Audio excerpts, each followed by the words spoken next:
Hello friends, this is Sonia. Welcome back with another video. आज हम करने वाले हैं सीडीपी की जो प्रैक्टिस सीरीज़ हमारी चल रही है उसका अध्याय नंबर 4। हमारे फोर्थ हम जो सेट करने वाले हैं उसमें आज हम करेंगे क्वेश्चंस समाजीकरण की प्रक्रिया से रिलेटेड और जिसको हम कहते हैं socialization process. Let move to the question number 1। Question number 1, समाजीकरण का अर्थ है। समाजीकरण का क्या अर्थ है? ऑप्शन नंबर 1, सामाजिक मापदंड का कठोर रूप से पालन करना। जब भी कभी वर्ड आ जाए ना कठोरता की बात आ जाती है तो कभी भी जो हमारा जो साइकोलॉजी है वो कठोरता वर्ड यूज़ नहीं करता है। समाज में समयोजित होना, सामाजिक मानदंडों के विरुद्ध विद्रोह करना, सामाजिक विविधता को समझना। तो हम बात करते हैं जो समाजीकरण के अर्थ के बारे में, तो क्या आएगा? समाज में समायोजित होना ही क्या होता है? समाजीकरण होता है। Now move to the question number 2। समाजीकरण सहयोग करने वाले व्यक्तियों में हम की भावना का विकास करता है और उनमें एक साथ कार्य करने की इच्छा तथा क्षमता का विकास करता है। निम्न विचारकों में से यह कथन किसका है? तो यह कथन है रोस का। तो ऑप्शन नंबर 2 आपका करेक्ट आंसर हो जाएगा। Now move to the question number 3। समाजीकरण के संदर्भ में निम्नलिखित में से कौन सा कथन असत्य है? नंबर 1, संस्कृति का हस्तांतरण भी समाजीकरण की प्रक्रिया द्वारा ही होता है। नंबर 2, समाजीकरण के कुछ महत्वपूर्ण अभिकर्ता माता पिता, समवयस्क समूह, विद्यालय, धार्मिक संस्थाएं और जनसंचार माध्यम जैसे दूरदर्शन इत्यादि हैं। नंबर 3, पालने के तरीके का प्रभाव बच्चे के समाजीकरण पर नहीं पड़ता है। ये तो बिल्कुल गलत हो जाएगा ऑप्शन नंबर 3। समाजीकरण का कार्य समाज में रहकर ही संभव है, समाज से अलग रहकर नहीं। तो उसका ऑप्शन नंबर क्या आ जाएगा? कौन सा कथन असत्य की बात कर रहा है? तो ऑप्शन नंबर 3 आपका करेक्ट आंसर आ जाएगा। असत्य की बात की थी तो हम जब भी बात करते हैं पालन पोषण की तो उस पर बच्चे हुए समाजीकरण का असर उसका पड़ता है। तो नेक्स्ट आता है क्वेश्चन नंबर 4। किसी बालक के समाजीकरण के धर्म का महत्व है। नंबर 1, आदर्शों में, अनुकरण में या संस्कार में। तो अगर हम बात करते हैं समाजीकरण की तो ऑप्शन नंबर 4 आपका करेक्ट हो जाएगा, ये सभी। Now move to the question number 5। समाजीकरण की प्रक्रिया में उन डैश को प्राप्त किया जाता है जिन्हें समाज में महत्व दिया जाता है।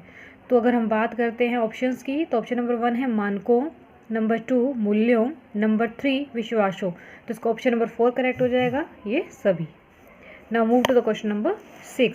समाजीकरण की प्रक्रिया में अनुकरण को उपयोगी तथा विकासात्मक बनाने के लिए आवश्यक तत्व हैं।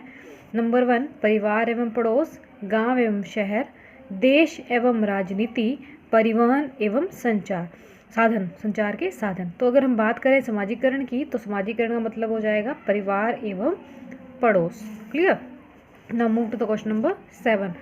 आप अपनी कक्षा के बालकों में समाजीकरण की प्रक्रिया को तेज करना चाहते हैं। इसके लिए आप निम्नलिखित में से कौन सा कदम उठाएंगे? तो बालकों को स्कूल की परंपराओं से परिचित कराएंगे। नंबर 2,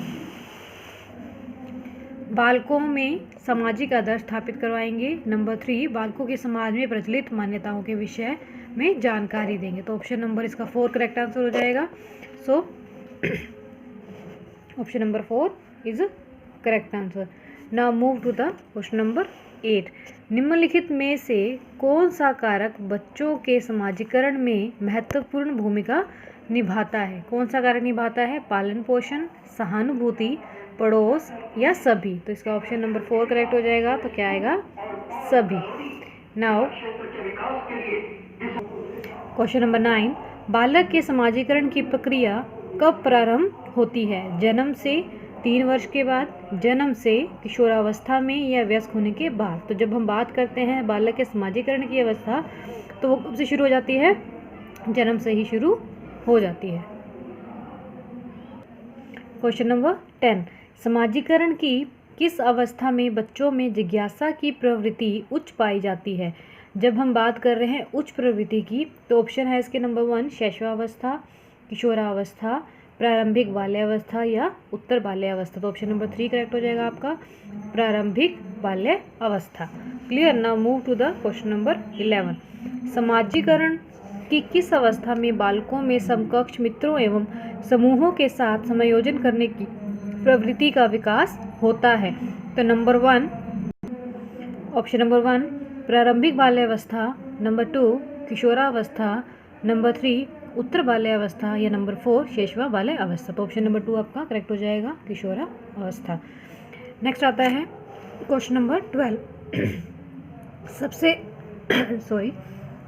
सबसे गहन और जटिल समाजीकरण होता है। जब भी आ जाए ना क्वेश्चन में गहन या फिर जटिल, तो इसका संबंध हमेशा किससे होता है? किशोरावस्था की होता है। क्लियर? तो ऑप्शन नंबर 1 इसका करेक्ट आंसर आ जाएगा।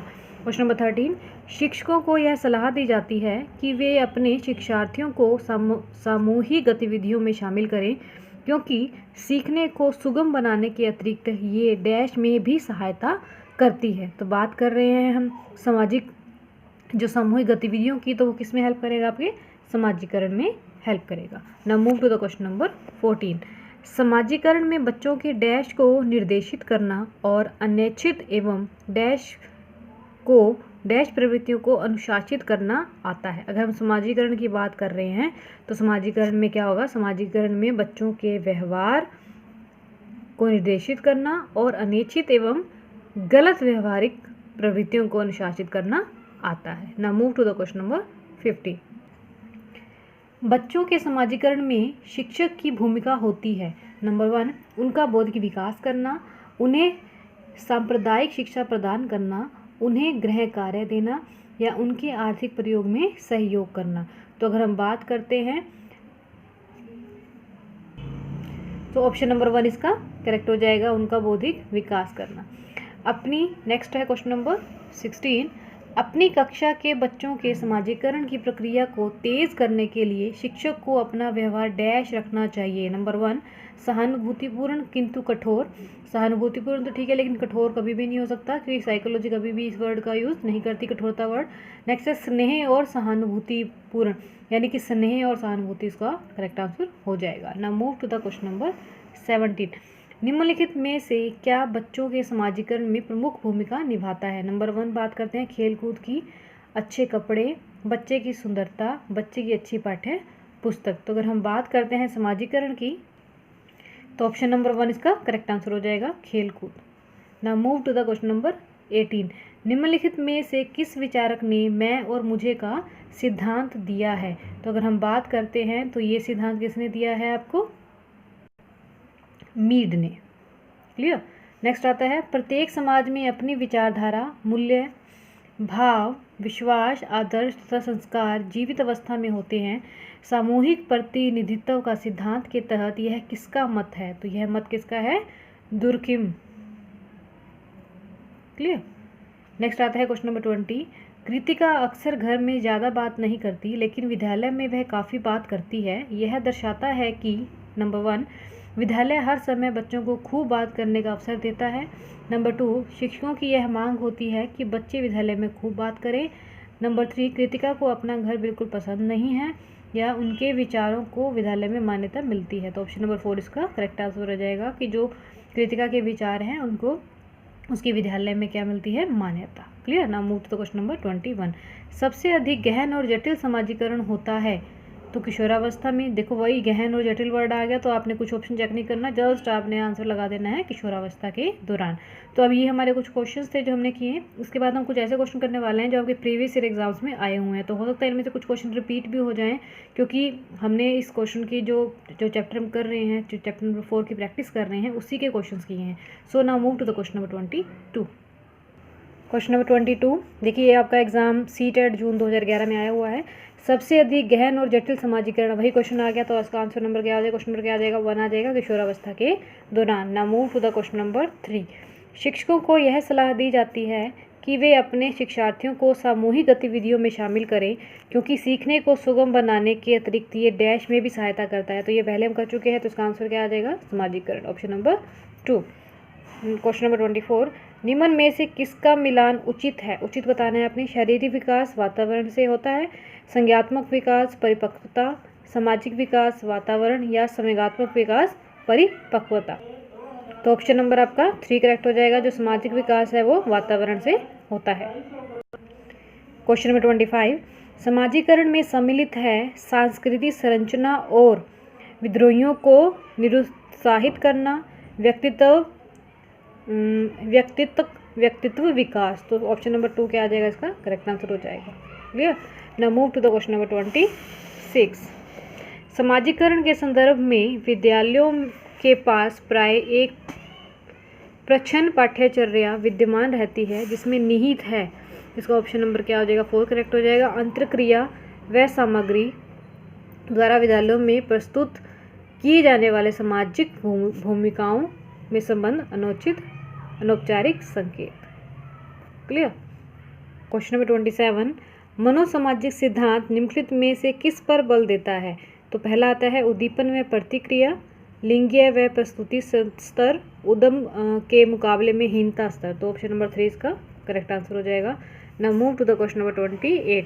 समाजीकरण एक प्रक्रिया है मूल्यों, विश्वासों तथा अपेक्षाओं को अर्जित करने की। तो ऑप्शन नंबर 1 इसका करेक्ट हो जाएगा। Now move to the question number 9। समाजीकरण की प्रक्रिया में शामिल नहीं है मूल्यों और विश्वासों का अर्जन, आनुवंशिक संचरण, एक संस्कृति की रीतियों और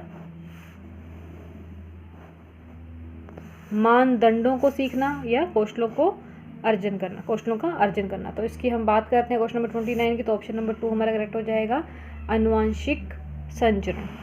clear. Next question number 30। Dash एक प्रक्रिया है जिसके माध्यम से मानव शिशु समाज के सक्रिय सदस्य के रूप में निष्पादन करने के लिए आवश्यक कौशलों का अर्जन करना संभव करता है। तो इसका ऑप्शन आ जाएगा, ऑप्शन नंबर 4 करेक्ट हो जाएगा, समाजीकरण। नेक्स्ट हम बात करते हैं क्वेश्चन नंबर 31 की। विद्यालय और समाजीकरण के बारे में निम्नलिखित में से क्या सत्य है। समाजीकरण में विद्यालय की कोई भूमिका नहीं होती, समाजीकरण में विद्यालय की भूमिका होती है, तो ये तो गलत हो जाएगा। नेक्स्ट है विद्यालय समाजीकरण का एक महत्वपूर्ण कारक है। आगे समाजीकरण में विद्यालय की बहुत थोड़ी भूमिका होती है, ये भी गलत है। विद्यालय समाजीकरण का पहला मुख्य कारक है, ये भी गलत है। तो ऑप्शन नंबर 2 इसका करेक्ट आंसर हो जाएगा। तो ये हमने कुछ क्वेश्चंस किए हमारे सेट नंबर 4 के। तो इससे आगे भी हम इसके जो प्रैक्टिस है जो आपकी CDP की वो चलती रहेगी। तो इसके नेक्स्ट हम जो वीडियो जल्दी ही अपलोड कर दूंगी मैं आपको। So do watch my next video. Thank you and bye bye for now.